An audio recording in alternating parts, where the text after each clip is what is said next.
Hey Cult of the Amateur, hope you're good. This is my video reply to your video, which is called Globalisation and its Discontents, which is a reply to my response video to you about your video about the Arab Spring. I'd like to make 2 points here. First one is kind of sticking to what I said in the last video I made to you, which is the neo-traditionalist versus globalist dichotomy, if dichotomy is the right word, isn't a great model for thinking of the Arab Spring in, let's say, Egypt. And the second point I'd like to make, which is more of a reaction to the stuff you were saying in your latest video to me, is that globalization versus anti-globalization is not a good way of really thinking of the protests like Occupy or anti-fracking or so on in the West or the UK. Okay, so the first point. I mean, I have been trying to get my head around this neo-traditionalist versus globalist kind of model you're using, and some of my thoughts are that there is indeed such a dichotomy. I mean, there's probably two related kind of conflicts. One is or tensions. One is, I suppose, nationalism versus internationalism, or you could say traditionalism or tribalism versus kind of internationalism, globalism. And there's probably maybe another choice which is quite similar, perhaps, which is kind of just traditionalism versus modernism.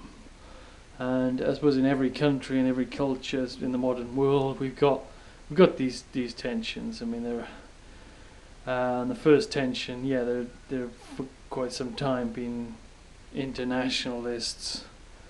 A very clear example of internationalists would be the Soviets in Russia, but I'm sure there's lots of other internationalists. And you're right that there are a lot these days of capitalist internationalists, people who don't give a shit about local cultures and stuff. Want to have this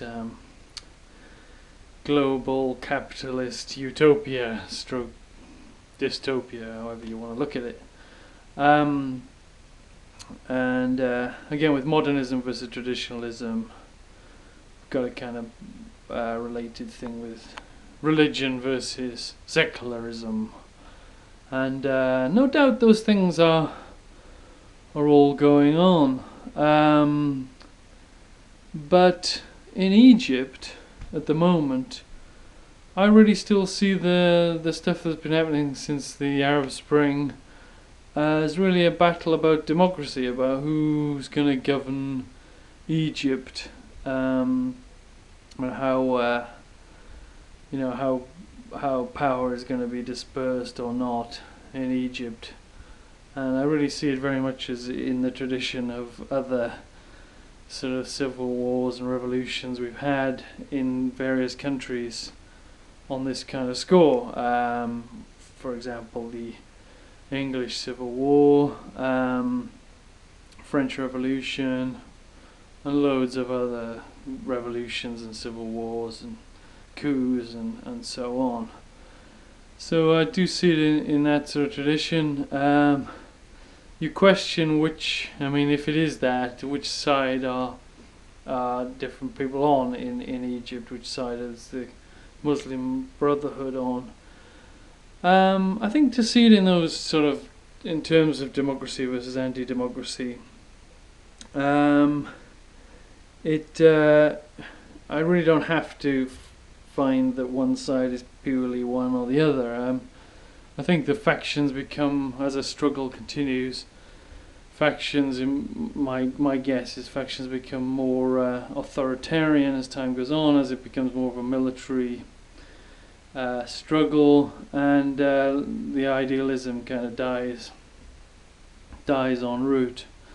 Classic example would be the in the Spanish Civil War, where the Republicans began as the democratically elected government of Spain, but by the time they lost the war, I think they were much more authoritarian, from what I've heard, and very influenced by Stalin's Russia at the time. The same might have happened with Oliver Cromwell. Maybe by the time he actually became leader of the country, he was much more like a monarch than the Roundheads would have, than your average Roundhead would have liked. And this seems to be what's happened with the Muslim Brotherhood. Although I'm so ignorant of the facts of Egypt that I shouldn't really talk too much about it, but it looks like the Muslim Brotherhood would have expected their leader to be a more of a democratic leader, and I don't even know his name, I'm afraid, but he sounds like he declared himself like president for life or something. Your factions doing different things, but really I think the struggle is all about, to the extent that it's not now a total free-for-all, I think if you want to look at it, use an abstract sort of concept or dichotomy to understand it, we're looking at democracy versus authoritarianism. Okay, on the second point, which you talk about, which is globalization. Sorry, it's not so much the second point, but the second kind of point I'll make about globalization versus anti-globalization in the West. I think I sort of probably mentioned this in the first video I made, but globalization isn't really, I don't really understand it as a concept. I mean, I think I hope I'm not misquoting you here, but you seem to talk about it like globalization equals international capitalism plus democracy plus human rights. I think you do acknowledge that, in your words, the human rights stuff is a bit of a fig leaf. But okay, but you carry on talking about globalization as if it's a useful concept.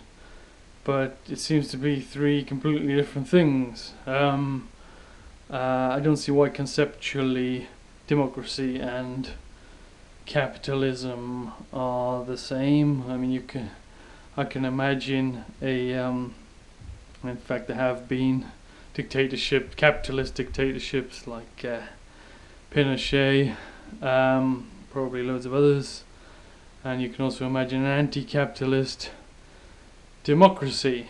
I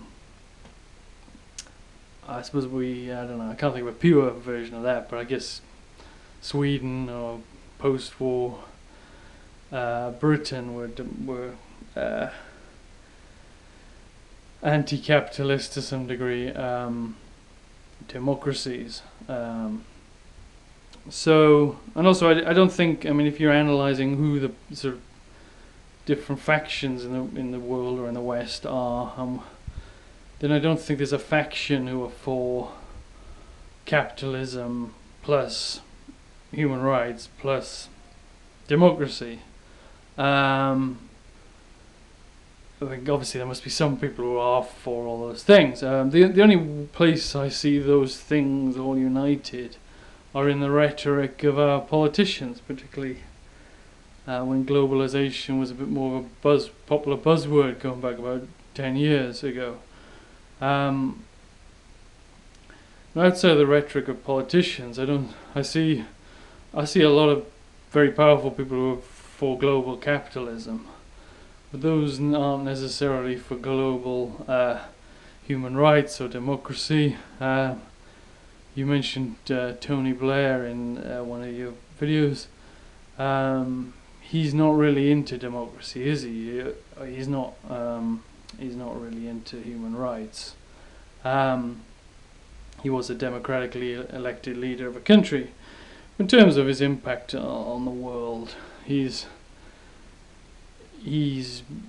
roughly speaking, on the side of authoritarianism, as far as I can see, and there's no particular interest in expanding human rights. Quite the contrary. So I don't really see, in terms of who's arguing things or like the kind of concepts hanging together in some sort of natural way, I don't see globalization being a useful sort of concept.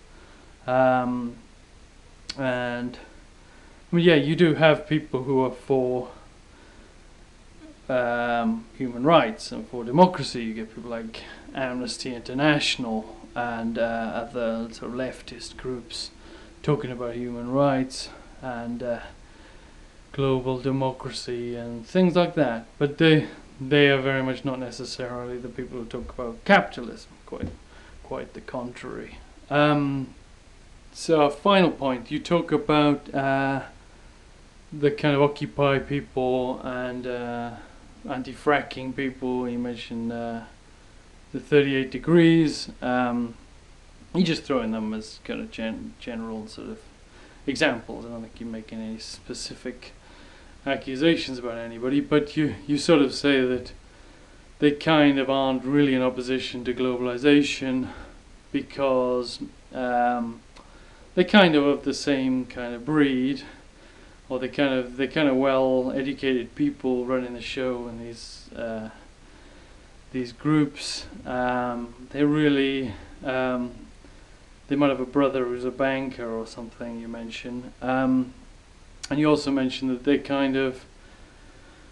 I don't think you say this phrase, but they kind of like they shop at Tesco or whatever. They are part of the global. They're kind of part of the global economy, and they want to be. They'd be dead if they weren't, sort of thing. They just kind of starve, or they don't really stand by what they believe in. Kind of middle class kind of people whinging for their own kind of to feel good about themselves. I don't agree with you. I mean, obviously there's obviously going to be a lot of some hypocrisy, or a lot of hypocrisy in any sort of movement. Going back to like Oliver Cromwell, maybe he was a bit of a hypocrite. Basically any movement is going to end up getting corrupted and to some degree, and have hypocrites, and end up reflecting the kind of hierarchical society it's in, rather than what its sort of rhetoric is on about. I mean, I agree that could be true to some extent. The thing about them being a brother who's a banker or whatever, or from good middle class families or whatever, I don't think that really harms their case. I mean, they are, the anti-capitalists are talking a different language to the capitalists, whether they come from the same family or not. I mean, if Richard Dawkins had a father who was a priest, or a brother who was a Christian or something, it wouldn't change the fact that he's been a force for atheism. I think, a lot of people who are like head of 38 degrees or something are like that. And well, think of Osama bin Laden. He's from a sort of wealthy family, I believe, of Saudis. Doesn't mean that it didn't mean he wasn't a force for something else. So there is some hypocrisy in the movements, but I still think that they are arguing for different things. If they get to the degree they get power, they will, to the extent they don't sell out, they will genuinely try to do alternative things if the alternatives really do exist. I really do believe, my experience of Occupy movement is that people really do genuinely believe what they're saying, as much as anyone else does. As for saying, they're still globalists, well, I think that comes down to this sort of semantic problem you've got yourself into by talking about globalization. Yes, if you think of Occupy as anti-globalist, then they're not going to achieve that, because they actually want a global thing, but they're not saying they're anti-globalist. I mean, I think maybe if you go back to Seattle riots, there were people using the phrase anti-globalist, but I haven't heard that in my last few years of knocking around with these kind of people. I think that they think of themselves as anti-capitalist or anti the bankers and so on. So they wouldn't be ashamed of being part of sort of globalization. Obviously, in terms of shopping at Tesco or whatever, which I do, sad to admit, it isn't that easy to live a life completely free of the global system. You know, it's the way a lot of things are run, and it takes a huge amount of personal effort to live with this like completely ethical consumer sort of lifestyle. And but I think to the degree they can, these people are making efforts in those directions. So anyway, thanks very much for responding to my earlier video. I always really appreciate people making video responses to me. It's always a big thrill. And yeah, I wasn't offended at all by you thinking I had the conventional view. I admit I do to some degree on these issues. Okay, all the best.